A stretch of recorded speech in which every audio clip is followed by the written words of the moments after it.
With less than a week until the release of one of my most anticipated games ever, I thought I would delve into the lore you need to know before starting Assassin's Creed Valhalla. This video will be useful to new players to the franchise as well as returning players for a bit of a lore refresher. We'll do this in 5 main points: the Assassins, the Templars, the Isu, modern day, and the Vikings Eivor in England.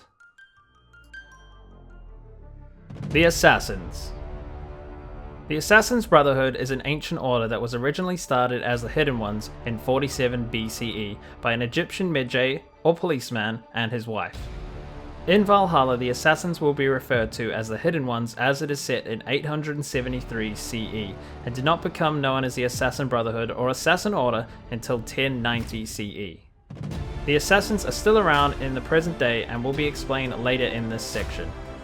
The Assassin's Brotherhood are committed to preserving the freedom of the human race. The creed contains 3 tenets: stay your blade from the flesh of an innocent, hide in plain sight, be one with the crowd, and never compromise the Brotherhood, with the ultimate maxim of nothing is true, everything is permitted, which is best explained by Ezio Auditore, an assassin from Italy's Renaissance. To say that nothing is true is to realize that the foundations of society are fragile, and that we must be the shepherds of our own civilization. To say that everything is permitted is to understand that we are the architects of our actions, and that we must live with their consequences, whether glorious or tragic. The Templars. The Templar Order are another ancient order dedicated to creating a perfect world by means of mass control. They are the enemies of the Assassins and have been fighting them throughout recorded history. The Templars will also be known by another name in Valhalla, as they too did not become the Templar Order until much later. They will be referred to as the Order of the Ancients. In the present day, they created and control a large multinational corporation called Abstergo Industries, whose primary missions are to destroy the Assassin Order and obtain pieces of Eden, pieces of ancient but advanced technology made by the ones who came before, or the Isu, who we will learn about more in the next section. The Templars created a machine called the Animus, which is able to tap into the DNA of a human and relive the memories of that person's ancestors, which are stored in their DNA. They do this in order to track down these pieces of Eden and use them to control the human race and bring about their new world order. The Isu. The Isu were a human-like species that walked the earth roughly 77,000 years ago, but were far more advanced and intelligent than humans. They created humans to be slaves to the Isu. However, 2 hybrid humans escaped, Adam and Eve, and started a rebellion that resulted in a decade-long war between humans and the Isu. While this war waged on, Isu scientists discovered an impending solar flare that would all but destroy everyone on Earth, known as the First Disaster or the Great Catastrophe. These scientists were Minerva, Jupiter, and Juno. They tried many solutions to save their kind, but all were deemed unsuccessful. Eventually, Minerva discovered a solution using a device. Juno, an Isu supremacist who hated humans for their resistance to slavery, began to plot world domination and prevent the humans from inheriting the Earth. Juno was imprisoned when Minerva and Jupiter found out what she was planning. However, it was too late. Juno had tampered with the device and using it would ensure her release. Minerva decided it was better to let the Great Disaster occur than to release Juno. So instead, Minerva dedicated her time to preventing the inevitability of the disaster's reoccurrence. She used the Eye and Isu technology to leave messages for future humans to find over time, hoping that they could use her information to save the world from another solar flare. After the Great Catastrophe, the Isu faded into extinction, and over time became myth and legend, and even the gods of some of humanity's religions. Modern day. Modern day assassins use the Animus to follow in the memories of their ancestors to learn these messages from the Isu, and to find pieces of Eden. Desmond Miles was one such assassin. He first relived the memories of Altair ibn La Ahad, a Levantine assassin. Then Ezio Auditore, an assassin from Italy, where he followed Ezio's memories to find where he had hidden the Apple of Eden. In Ezio's lifetime, he found a message from the Isu directed at Desmond.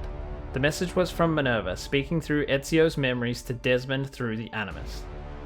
The message was a warning of the inevitable second disaster. It was Desmond's job to save the Earth.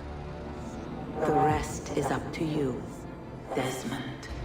What? Who is Desmond? I don't understand. Please, wait. I have so many questions. Desmond relived the memories of two further assassins, Edward Kenway and Radton Haketon. You know what? I'm just going to call him by his adopted name, Connor. While reliving these memories, he discovered the location of the Isu Eye and traveled there to save the world from the second disaster in 2012. Desmond was confronted by Minerva and Juno speaking through time. You cannot hope to stop the end now, Desmond. Only to survive. She's lying! Only touch the pedestal and the world will be saved. Better the world burn than she be loosed upon it. Is that so? Desmond ultimately decided to use the Eye, saving the world but releasing Juno of her imprisonment.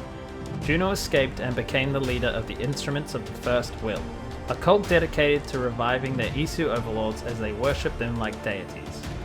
Layla Hassan was once an Abstergo employee turned assassin, who now operates her own assassin cell. She has an animus that she has modified that can read the DNA of people not related to her and to reconstruct damaged DNA. Layla relives the memories of the Greek mercenary Cassandra who fought in the Peloponnesian War to discover the location of the ancient Isu civilization, Atlantis. She goes to meet Cassandra, who has been alive all this time thanks to the immortality of the Staff of Hermes, which she gives to Layla before passing away. Alethea, an Isu, imprinted her consciousness into the Staff of Hermes so that she could help the Staff's heir. Now, with the Staff of Hermes, Layla is the heir of memories. The Vikings, Eivor, and England.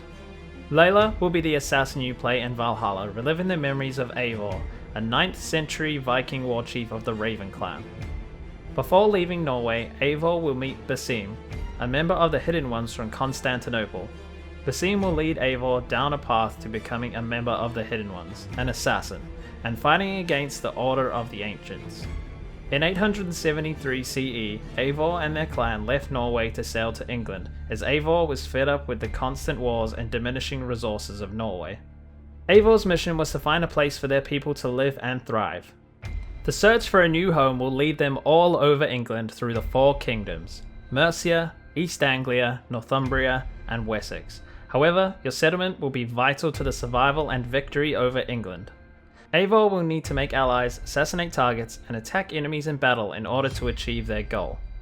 Eivor will have other interactions with the sons of the legendary Ragnar Lothbrok, Vikings who have already made their way into England. In Valhalla, you will be able to choose the gender of Eivor, and strangely enough, both are canon. It is not yet explained how this is possible, but Darby McDermott, lead writer for Valhalla, said in an interview that it will be explained in the game. It is possible to let the Animus choose which gender to play, as it will switch between male and female Eivor with whichever memory is stronger at the time in the story. Personally, I am going to be choosing this option, and I do have a few ideas of why it's possible to have this still be canon, but I'll leave that up to you guys to discover for yourselves. Lastly, the word Valhalla is the name of the Norse mythology's afterlife, a massive hall ruled by Odin in Asgard. Vikings believe they ascend to Valhalla if they die in battle, hence the name of the game. Well guys, there you have it. I think that's all you need to know before starting Assassin's Creed Valhalla. Just so you know, I will be doing a Let's Play of this game on the channel, so please subscribe and click the bell to check that out. If this video was helpful or you enjoyed it, please hit that like button. Thank you for watching, and I'll see you all in Valhalla.